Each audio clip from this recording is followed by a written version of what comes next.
नमस्कार मंडळी. तर आज आपण बघणार आहोत कॅन आणि कूड. कॅन आणि कूड काय आहेत, कॅन आणि कूड कोणत्या अर्थाने वापरले जातात हे आपण बघूया. कॅन आणि कूड हे मॉडेल्स आहेत, म्हणजेच ऑक्झिलरी वर्ब आणि हेल्पिंग वर्ब, म्हणजेच आपण त्याला मराठीतून सहाय्यकारी क्रियापद म्हणत असतो. तर हे सहाय्यकारी क्रियापद हे हेल्पिंग वर्ब मेन वर्बला मदत करत असतात वाक्य अर्थपूर्ण होण्यासाठी. म्हणजेच आय प्ले, जसं की मी म्हटली आय प्ले या वाक्याला अर्थ लागत नाही. पण मी जर म्हटली आय कॅन प्ले, मी खेळू शकते, म्हणजे कॅन या शब्दाने, कॅन या हेल्पिंग वर्बने प्ले या मेन वर्बची मदत केली आणि वाक्य अर्थपूर्ण बनलं. म्हणजेच असेच models, auxiliary verb, helping verb जर आपण शिकलो पूर्ण, तर आपण 80% इंग्लिश शिकलो. आणि असंच आपण सोप्या पद्धतीने पूर्ण models, auxiliary verb, helping verb घेणार आहोत. आणि अशा मराठीद्वारे बिगिनर्सलाही सोपं वाटेल आणि गोंधळ होणार नाही अशा पद्धतीने. म्हणून चॅनलला सबस्क्राईब केलं नसेल तर आत्ताच सबस्क्राईब करा. तर बघूया कॅन. कॅन म्हणजे काय? कॅन म्हणजे ॲबिलिटी. ॲबिलिटी म्हणजे क्षमता दाखवण्यासाठी कॅन वापरला जातो. त्यानंतर पॉसिबिलिटी, शक्यता दाखवण्यासाठी कॅन वापरला जातो. रिक्वेस्ट, विनंती करण्यासाठी कॅन वापरला जातो. त्याच्यानंतर परमिशन, परवानगी घेण्यासाठी आपण कॅन वापरू शकतो. आणि त्याच्यानंतर पॉवर, सामर्थ्य दाखवण्यासाठी आपण कॅन वापरत असतो. तर आपण ते एक्झाम्पलद्वारे शिकूया आणि त्याचं स्ट्रक्चर सुद्धा, म्हणजे कुठलाही डाऊट राहणार नाही. मी फुटबॉल खेळू शकते. मी फुटबॉल खेळू शकते या वाक्यामध्ये माझी ॲबिलिटी दाखवलेली आहे, माझी क्षमता दाखवलेली आहे की मी खेळू शकते, मी करू शकते. तर बघा, मी वाक्याचा कर्ता आहे मी, म्हणजेच कर्ता म्हणजे क्रिया करणारा. खेळू शकणारा कोण आहे, क्रिया करणारा कोण आहे वाक्यामध्ये, तो असतो कर्ता, तो आहे मी. तर आय इथे आपल्याला लिहावं लागेल आय. त्याच्यानंतर ऑक्झिलरी वर्ब कॅन, मी खेळू शकते. कर्तानंतर ऑक्झिलरी वर्ब येत असतं, म्हणजेच मॉडेल्स येत असतात आधी, कारण की मेन वर्बच्या आधी आणि कर्तानंतर कॅनची जागा असते. I can. आता मेन वर्ब कोणता आहे? खेळणे. मग काय? खेळू, प्ले. आणि त्याच्यानंतर आय कॅन प्ले, मग काय खेळू शकते? तर फुटबॉल.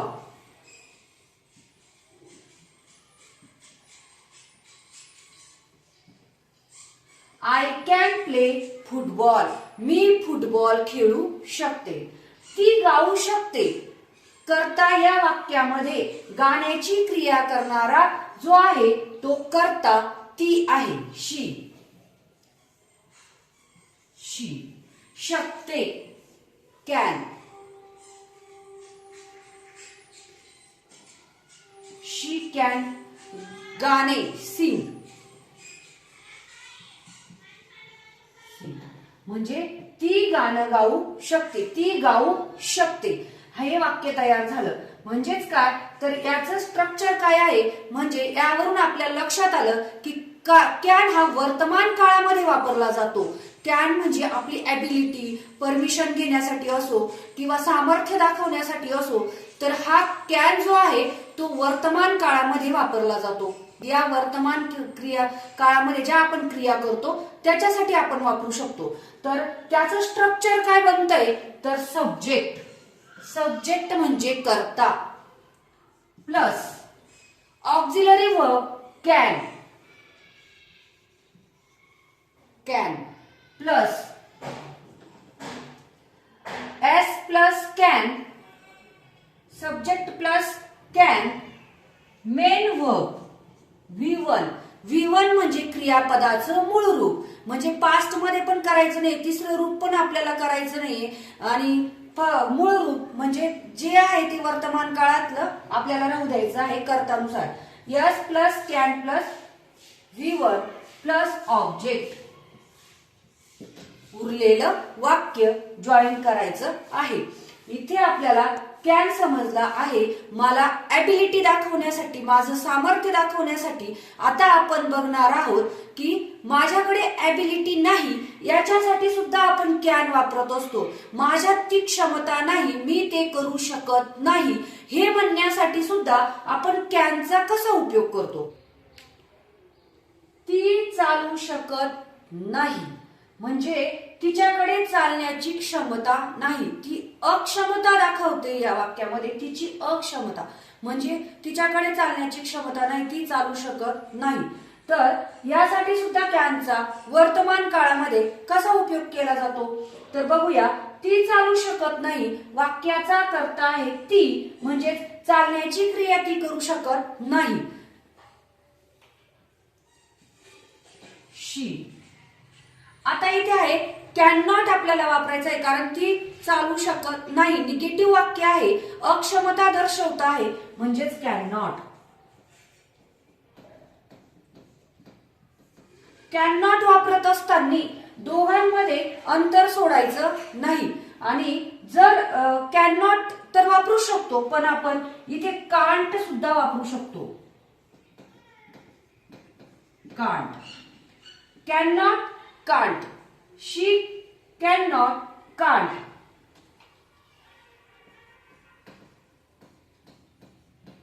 वॉक, ती चालू शकत नाही. कांट, एक तर कांटच वापरायचा किंवा कॅन नॉटच वापरायचा. कॅन नॉट जर वापरला तर कॅन आणि नॉट हे सेपरेट शब्द वापरायचे नाही, तर ते जॉईंट आले पाहिजे. ते मदत करू शकत नाही. ते म्हणजे दे वाक्याचा कर्ता आहे, मदत करण्याची जी क्रिया आहे कोण करू शकत नाहीये तर ते, मग वाक्याचा कर्ता ते. दे. कॅन नॉट किंवा can't. They can't help. They can't help म्हणजे ते मदत करू शकत नाही. वाक्य तयार. तर बघा त्याचं स्ट्रक्चर आहे एस सब्जेक्ट वाक्याचा कर्ता, कॅन नॉट किंवा कांट, कॅन नॉट किंवा कांट प्लस V1 जे क्रियापद आहे ते, आणि प्लस ऑब्जेक्ट उरलेलं वाक्य. तर आपण परवानगी घेण्यासाठी कॅनचा कसा उपयोग करतो ते बघूया. पण कॅनचा उपयोग परवानगी घेण्यासाठी इनफॉर्मली यूज केला जातो, म्हणजे कसं की आपण मित्रमैत्रिणींमध्ये असू तेव्हा. पण जर आपल्यापेक्षा दर्जाने मोठे असतील किंवा पोस्टने मोठे असतील त्यावेळेस आपण तसं विचारू शकत नाही, आपण मेचा उपयोग करत असतो. मे वापरला तर फॉर्मल यूज असतो तो मेचा, जेणेकरून त्यांना रिस्पेक्ट आहे असं. तर कॅन हा आपण इनफॉर्मली वापरू शकतो आपल्या मित्रमैत्रिणींमध्ये, फॅमिलीमध्ये. बस, मी जाऊ शकते का, मग मी जाऊ शकते का ही परमिशन, ही जी परमिशन घेतोय आपण किंवा आपण परवानगी घेतोय, मी जाऊ शकते का, तर वाक्याचा कर्ता आहे मी, पण शकते का प्रश्न तयार झालेला आहे, म्हणून आपल्याला एक नंबरला कॅन घ्यायचा आहे. कॅन, कॅन हे मॉडेल घ्यायचं आहे. त्याच्यानंतर कर्ता आय, फक्त प्लेस चेंज झालेली आहे. कर्ता ऑक्झिलरी मॉडेल जे आहे कॅन ते 1 नंबरला घेतलं आणि कर्ता आपण 2 नंबरला घेतला त्याच्या जागेवर. फक्त दोघांची प्लेस चेंज झाली, प्रश्न तयार झाला, परवानगी घेतोय असं. कॅन आय गो, मी जाऊ शकते का, तो विचारू शकतो का, तर इथे पण परमिशन आहे की विचारू शकतो का, काही प्रश्न असतील तर तो विचारू शकतो का, आधी परवानगी घेतलेली आहे तर तो विचारू शकतो का, तर इथे तो नंतर येणार, कॅन आधी येणार. कॅन ही विचारण्याला आस्क म्हणतात.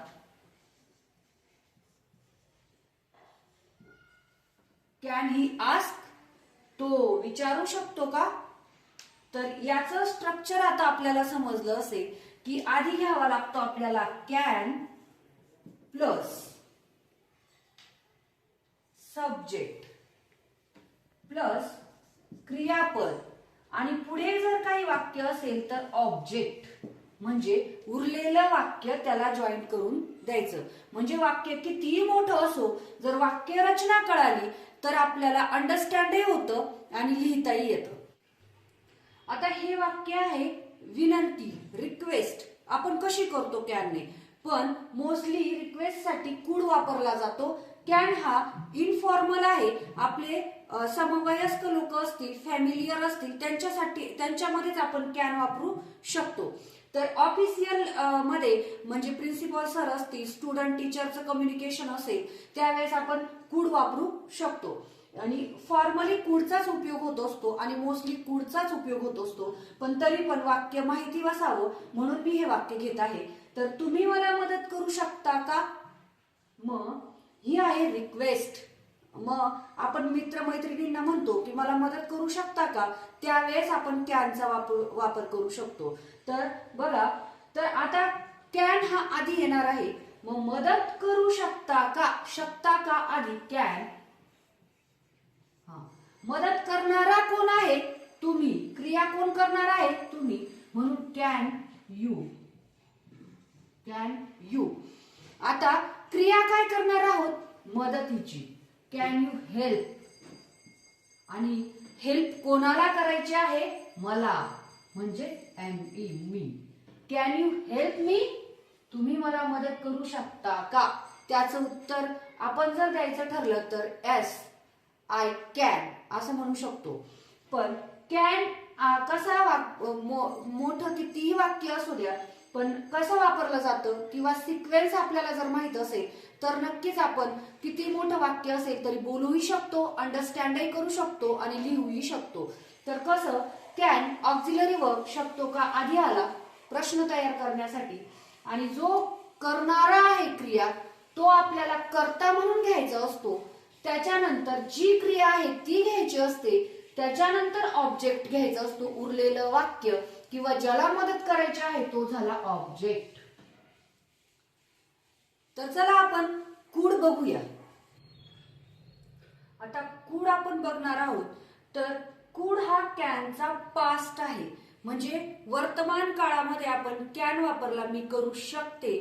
तर भूतकाळामध्ये मी करू शकत होते याला कुड वापरावा लागतो. म्हणजे मागची जी ॲबिलिटी आहे आपली, पास्टची ॲबिलिटी, ते दाखवण्यासाठी आपण कुड वापरत असतो. त्याच्यानंतर पॉसिबिलिटी, शक्यता दर्शवण्यासाठी आपण कुड वापरत असतो. मग फ्युचरमध्ये शक्यता दर्शवण्यासाठी, म्हणजे तू जर अभ्यास केला तर तू पास होशील, तू जर काम केलं तू सक्सेस होशील, म्हणजे तू जर अभ्यास केला तर तू उत्तीर्ण होशील, आपण म्हणतो ना सहज. तर ती शक्यता फ्युचरमध्ये दर्शवण्यासाठी आपण कुडचा उपयोग करत असतो. त्याच्यानंतर रिक्वेस्ट, पोलाइट रिक्वेस्ट, नम्रपणाने विनंती करतो त्यावेळेस आपण कुडचा उपयोग करत असतो. त्याच्यानंतर सजेशन, सल्ला देण्यासाठी आपण कुडचा उपयोग करत असतो. तू माझ्यासोबत येऊ शकते, तू माझ्यासोबत अभ्यास करू शकते, तू माझ्यासोबत खेळू शकते. ते तिच्यावर डिपेंड आहे, खेळायचं की नाही खेळायचं, यायचं की नाही यायचं, पण तिला फक्त सल्ला देतीये म्हणजेच कुडचा उपयोग करू शकतो. ते आपण एक्झाम्पलद्वारे समजून घेऊया म्हणजे डाऊट्स क्लिअर होतील. मी इंग्लिश बोलू शकत होते, म्हणजे भूतकाळातली क्षमता इथे दाखवलेली आहे. तर मी इंग्लिश बोलू शकत होते, मग आपल्याला कुड वापरावा लागणार आहे. कॅन आपण वर्तमान काळात वापरत होतो. तर आता इंग्लिश बोलण्याची जी क्रिया आहे ती मी करू शकत होते, म्हणजे क्रिया करणारा कर्ता मी आहे, आय. कुड ऑक्झिलरी वर्ब. I could. आता क्रिया काय करण्याची, बोलण्याची क्रिया आहे speak.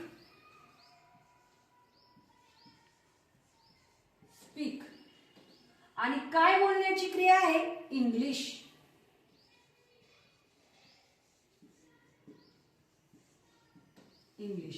I could speak English. Me English बोलू शकत होते. मी इंग्लिश बोलू शकत नव्हते. म्हणजे इथे अक्षमता दाखवलेली आहे, जसं की कांट आपण वापरला तसं आता आपण इथे वापरणार आहोत कुड नॉट. तर कर्ता आहे आय. बोलू शकत नव्हते निगेटिव्ह आहे कुड नॉट किंवा कुडंट.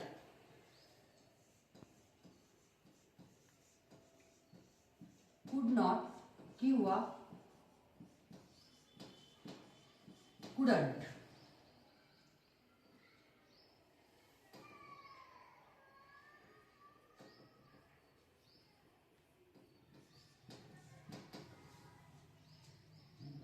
कुड नॉट किंवा कुडंट वापरावा लागतो. त्याच्यानंतर इंग्लिश बोलू शकत नव्हते, क्रिया काय आहे, स्पीक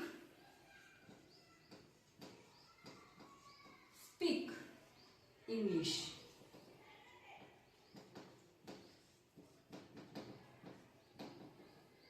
आय कुड नॉट किंवा कुडंट स्पीक इंग्लिश. तू माझ्यासोबत थांबू शकते.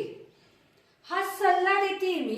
तुला थांबायचं तर थांब, तिच्या मनावर, पण मी सल्ला दिला की तू थांबू शकते. मग याच्यासाठी सुद्धा आपण कुड वापरत असतो.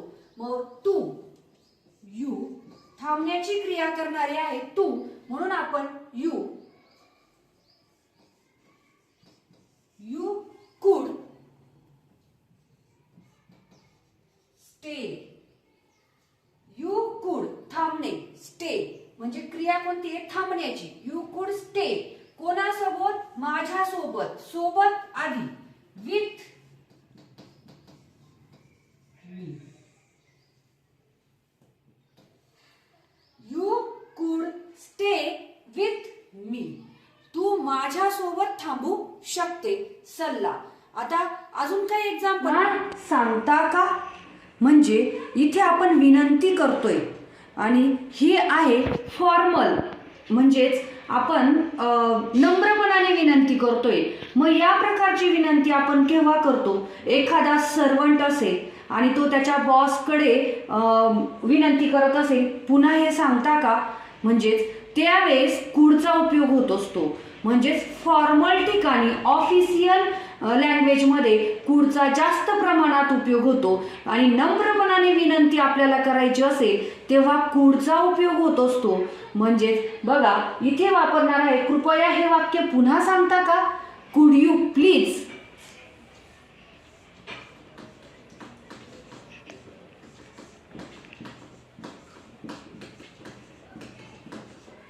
कुड यू प्लीज, कृपया.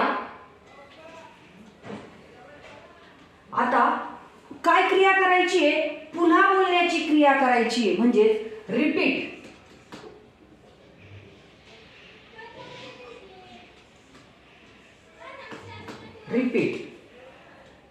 कुड यू प्लीज रिपीट. आणि कोणतं हे वाक्य, हे म्हणजे धिस.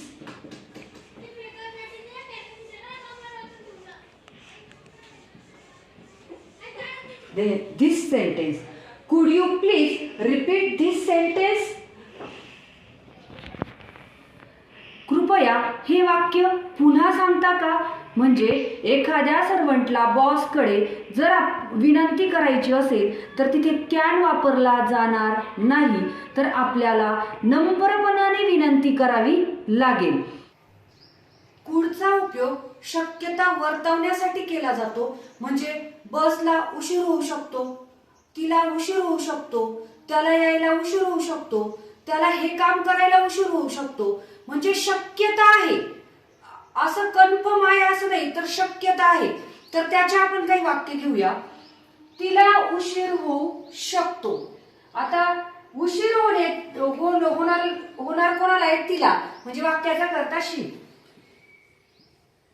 She could be. शी कुड शकतो, बी म्हणजे होणे. शी could be late. She could be late. तिला उशीर होऊ शकतो. बसला आज उशीर होऊ शकतो. बस. कुड बी शकणे आणि बी म्हणजे होणे. Could be late today. आज. बस कुड बी लेट टुडे. बसला उशीर होऊ शकतो.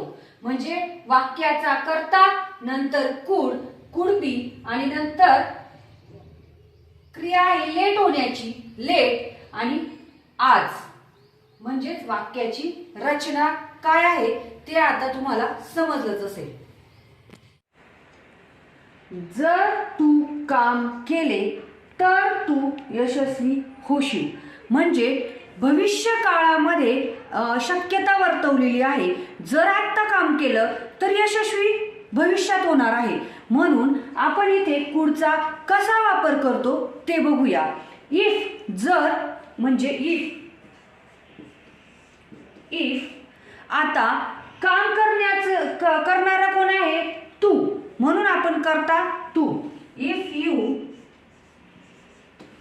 काय क्रिया करायची? काम करण्याची. If you work hard. इथे कॉमा द्यायचा, वाक्य पूर्ण झालेलं नाही. पुन्हा कोण सक्सेस होणार आहे? सक्सेस होणारा कोण आहे? तू.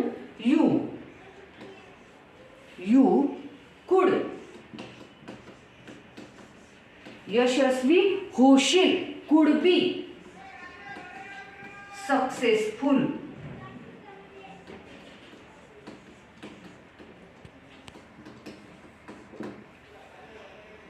इफ, जर वाक्याचा कर्ता म्हणजेच क्रिया करणारा, काम करणारा आहे तू म्हणजे यू. काम क्रिया work hard. You could be successful. वाक्याची रचना अशी आहे आणि वाक्याचा अर्थ असा होतो. तर भविष्य काळातली जी शक्यता आहे ती या वाक्याने वर्तवलेली आहे.